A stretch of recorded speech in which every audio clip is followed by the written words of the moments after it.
This is the first video where we'll talk about exponents and integers. First, what it comes down to is, what is an exponent? Basically, at some point, people got sick of writing numbers over and over and over and over, so they decided to start a little shorthand. So we put these little superscript numbers, the small ones up top, to say how many times the base is multiplied by itself. So these are always going to have two parts, a base and an exponent. When it comes to positive and negative numbers, the biggest thing is deciding what the base actually is. I've heard this described a few different ways. One of my favorites is that exponents are short-sighted. They're only on the closest thing to them. So here, what parentheses are for is to group things together. By putting this parentheses around here, they're making -2, the whole thing, the base. If they didn't have those parentheses there, only the 2 would be the base. So, if -2 is our base and 4 is our exponent, it's telling us we need to multiply -2 by itself 4 times. Now, even if you think you start noticing the patterns, and you will, and eventually you'll be able to do them a little quicker, in the beginning, whenever you're even 1% in doubt, the best thing to do is write it out. It will tell you what to do, it'll sort out all the negatives.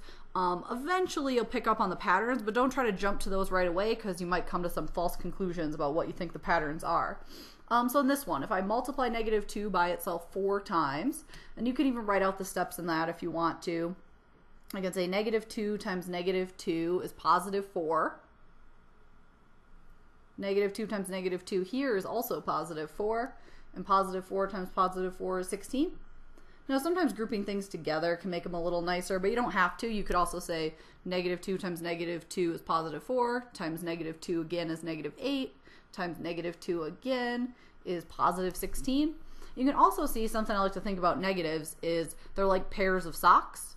Since a negative times a negative gives you a positive, whenever you have an even number of them, whenever you can make 2 pairs here, make a certain number of pairs, all your negatives are going to cancel because you have 2 of them, each canceling each other.